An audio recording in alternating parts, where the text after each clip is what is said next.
Hi, my name is Angel. Welcome back to my channel and welcome to my February wrap up. I read 18 books in February, so now it is time for me to talk about them and explain them very, very poorly. So first up, we are starting with my 2 stars. I always go from lowest rated to highest rated. So I had two 2-star books last month, I don't know. The first one was an ARC, Supplication by Noor Abi Nakul, which comes out in May. This is about this woman. She does not have a name in this book, but she comes to in this like dark and dingy basement, and she's tied to a chair. There is a man standing in front of her, and he has a knife, and she basically escapes this basement and goes back to her apartment, and then just kind of out in the night and interacts with different strangers throughout the entire book. That's what we were following.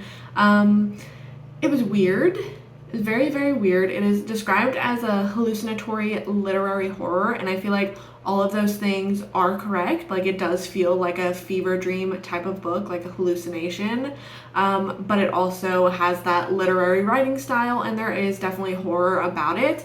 It also has like a very stream of consciousness writing style, and I just was not a really big fan of the way that it was done. Like, it almost felt like it was overwritten. A lot of things were repeated multiple times, like certain descriptions, certain words, certain phrases happening multiple times throughout the book, that it was very, very distracting, and really took me away from the story. I initially really was enjoying this book. There were so many quotes that I had highlighted because I thought they were really, really good, and I still do agree with that.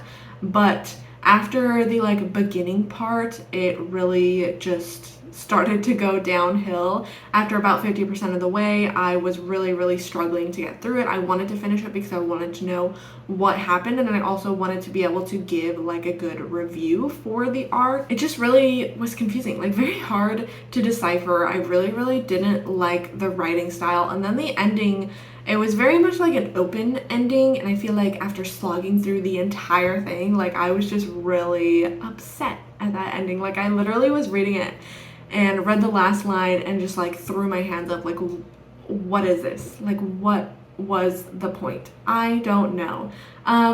This book may be right for others, but it was not right for me. The other 2-star that I had was The Mountain and the Sea by Ray Naylor, which I'm really sad about. I've seen so many good reviews for this book. Love me a sci-fi book, and the premise sounded so interesting. This is basically about these octopuses that are like really intelligent, and they're starting to communicate with others and like communicate with humans. So we have this main character that is like really, I don't know, knowledgeable about octopuses and things like that. So she goes to this like research station to study these octopuses, and basically, in conclusion, there was not enough octopus in this book that was supposed to be about octopus. In January, I read The Tusks of Extinction by Ray Naylor, which was his newest release, and I gave that 5 stars. It was very easy 5 stars. I really loved it. It was less than 100 pages, but the storytelling, the writing, like everything was fantastic. So I was really excited to read this one from him because it was a longer novel. I wanted to see what he could put into a longer book, with his book being under 100 pages being so good. And this one really felt like the opposite. Like, the storytelling, the writing, there was multiple different perspectives, and they didn't all come together until the very end. So half of the book was just me reading about these people that I didn't care about, and I didn't understand how their stories related to our main storyline until the very end, and then it just like, I don't know. Also, the pacing of it, like everything moved very slow in my opinion. It wasn't until like halfway through the book where things started to get interesting, but then it wasn't even really that interesting anyways, but it was just more interesting than the first half. And just overall, like, I really was let down and disappointed by this book, and I'm really sad about it, and we need more octopus in your octopus sci-fi book. Moving on to 2.5 stars, I had one 2.5-star book, and that was Bride by Ali Hazelwood. All in all, this just was not my type of book. I didn't think it would be, but I was gonna try it anyways. This is a romance. I don't know if it's a supernatural romance, a fantasy romance, but we have this vampire who is going into an arranged marriage with a werewolf for reasons, and there's politics and war and things happening, but the main plot is like the romance between these two. It was okay. Like, the characters were really giving nothing, especially the male main character, like, had no personality. Like, the only reason that you're rooting for their relationship is because it's a romance book and you know that you're supposed to do that, but he's not giving anything. She's not really giving that much either, but she's giving like a little bit more. Also, there were a lot of spicy scenes in here, which aren't personally my favorite, and then also with the aspect of this male main character being a werewolf. He's not always a werewolf, but like he shifts into a werewolf, but then like his regular body has like werewolf things about it, and those things came into play with the spicy scenes, and I was like very uncomfortable. I really was not enjoying that.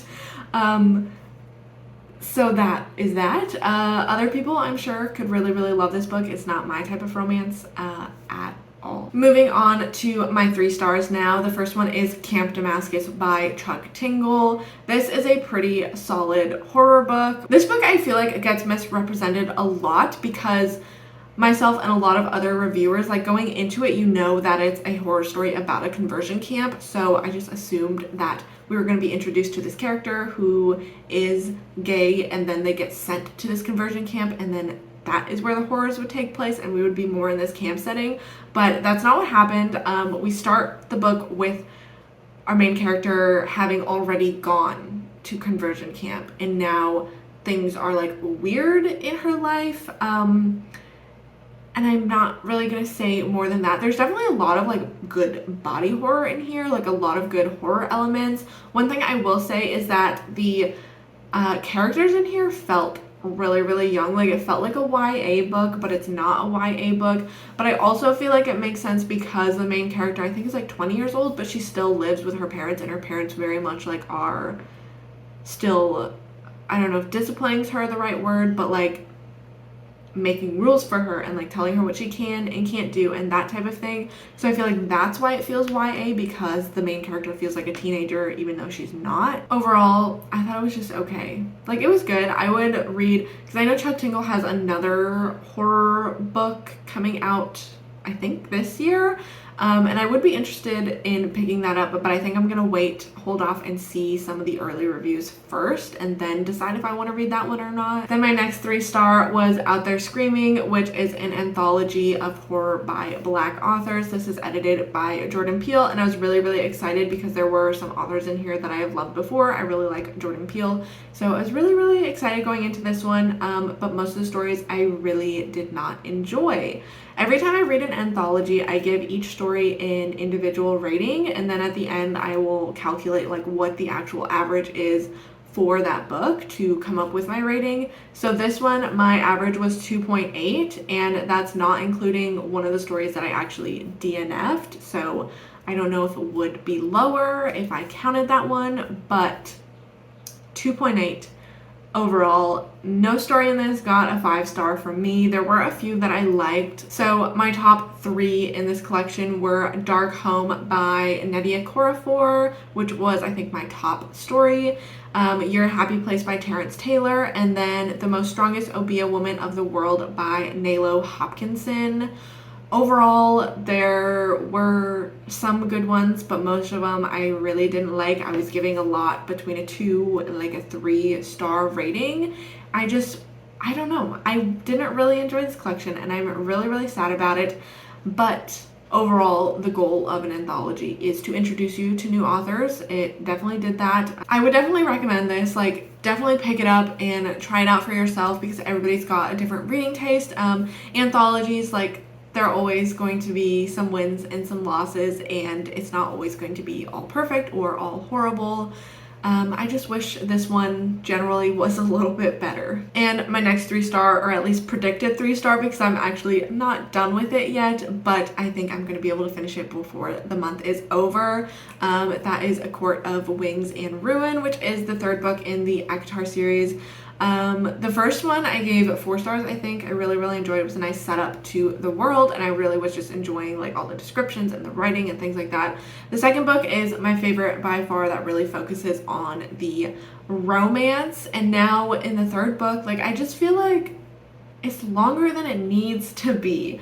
I'm on page like 500 something out of 700, and the action is just now starting to happen, and I feel like there wasn't really a lot going on before this. Like, there was some important things that were followed up from the end of the second book, but overall I just feel like it's really long for no reason. Like, the romance is already established. We don't need to spend time on that. I'm just sad because like I really like the series, but this one is just like I don't know. So I think it's either gonna get a 3, 3.5. I don't know if it'll get a 4, but maybe it could still get a 4 depending how the ending goes, but right now it's sitting about a 3. Speaking of 3.5 stars, I had 2 this month. I had Forget Me Not by Alison Derrick and I Kiss Cheryl Wheeler by Casey McQuiston.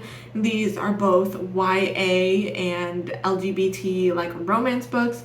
I read them in my romance vlog that I did for Valentine's Day. So if you want to know my full thoughts, I would recommend watching that video. I thought they were both okay. As far as YA goes, I don't read a lot of YA, but they were pretty good for YA books. Like, I positively enjoyed them, I guess. Okay, we are into 4 stars now. So the first 4 star I had was The Clinic by Kate Quinn, which is a thriller that just recently came out.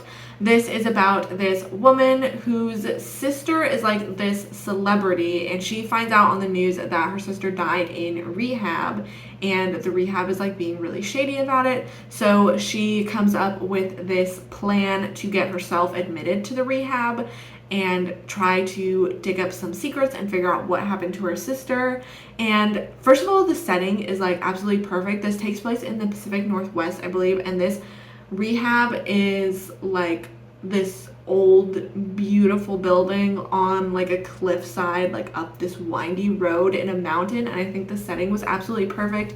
The aesthetics as well of like the descriptions inside of the rehab and this whole like wellness treatment type of feeling, like it really feels like a cure for wellness to me. Like, that movie and the aesthetics and the vibe of that is the aesthetics and the vibe of The Clinic. I thought it was really, really interesting. There were a lot of layers to it. I really liked the twists and different reveals that happened, and this is longer for a thriller. I think it's like 450 pages or so, but at no point did it lose my interest, and at no point did I feel like the story was dragging. I thought the main character was really, really interesting to follow, and there's a lot of other aspects going on because she is dealing with her own addiction. So not only is she battling that, but she's also like trying to figure out what happened to her sister, but then she's also got this trauma coming back from her past and then going through withdrawal. Like, it's just very, very interesting to follow. I really enjoyed it.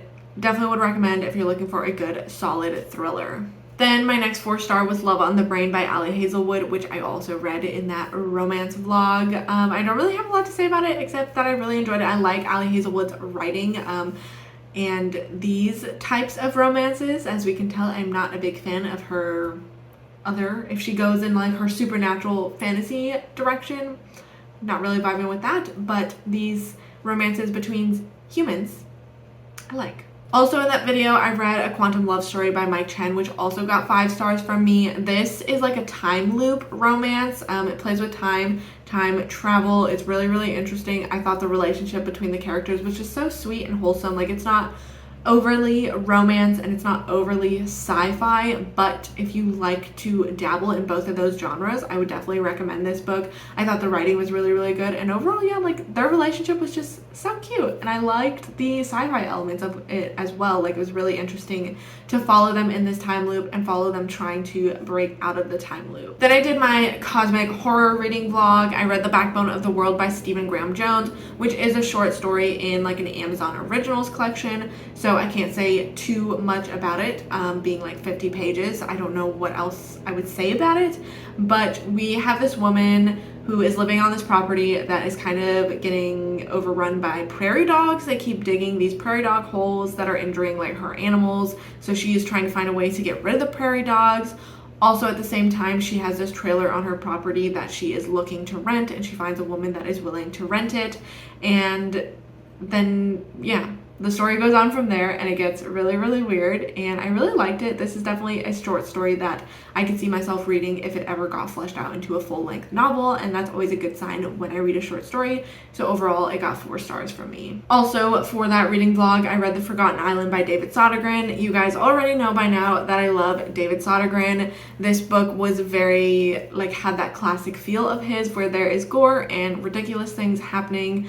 The characters I thought were so interesting. I like the way that David Sodergren writes his characters, and it just makes them feel so real, and you really want to root for them, even though you know, like, things probably are not going to end well. I will say I didn't enjoy it as much as Maggie's Grave or The Horror, which is why it got a 4 star and not a 5, because I feel like it's not on the same level as those two, but I still really love it. Would still recommend. If you guys want to see my full thoughts on that, you can watch that Cosmic Horror reading vlog. And the last 4 star I had was Fae-Bound by Sara El Arifi, which is, I thought it was standalone, but it's actually the first book in a series, and none of the other books have been announced yet, but I'm definitely going to be reading at least the next one. We are following this character who is an elf. In this world, they have elves, fairies, and humans, but the humans went extinct a really long time ago, so it's just the elves and the fairies, the fae, whatever you want to call it. So we have this woman who is like a warrior, and she makes a mistake that ends up costing the lives of like hundreds of elves in this army. So she gets exiled and she gets sent out into the fairy lands to go like live her life.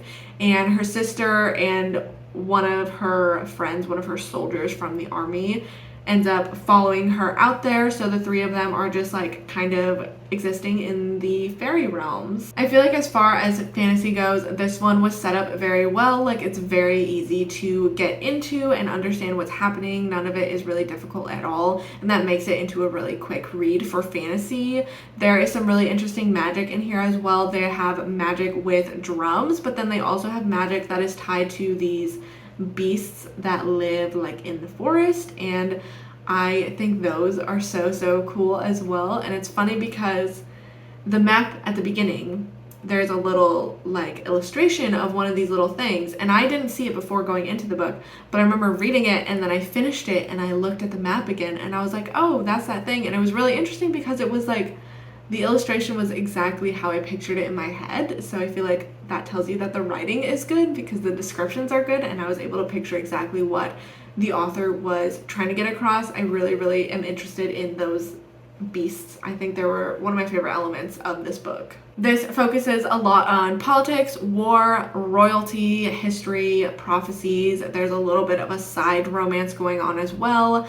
One critique that I do have is that the main characters, Uran and her sister Lettel, they do seem a lot younger than they are. I think Lettel is 28, so that makes Uran in her like 30s, early 30s, but they seem like very young. Like, it almost felt like YA reading it, but it's not YA, so I don't know. That would be my like one critique of the story. There is some representation with LGBTQ plus characters, non-binary characters, gay characters.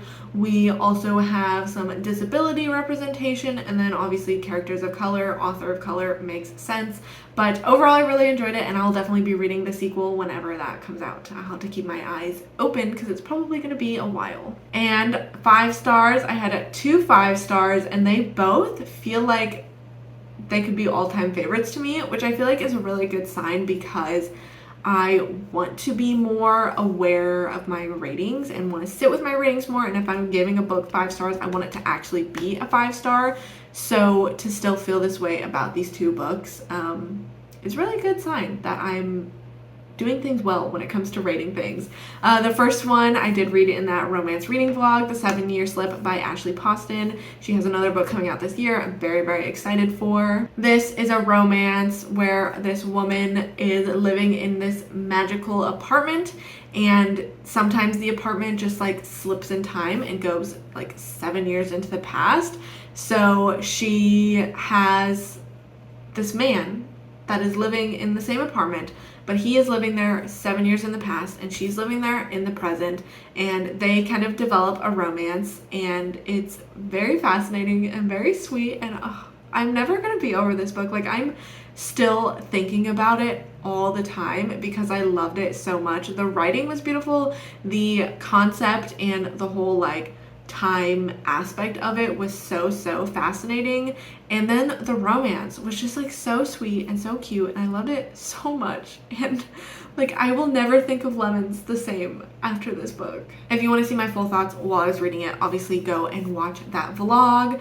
And also for this one, Head Like a Hole by Andrew Van Way was my last 5-star, which I read in my cosmic horror reading vlog. So if you want to see my full thoughts, I would recommend to watch that vlog.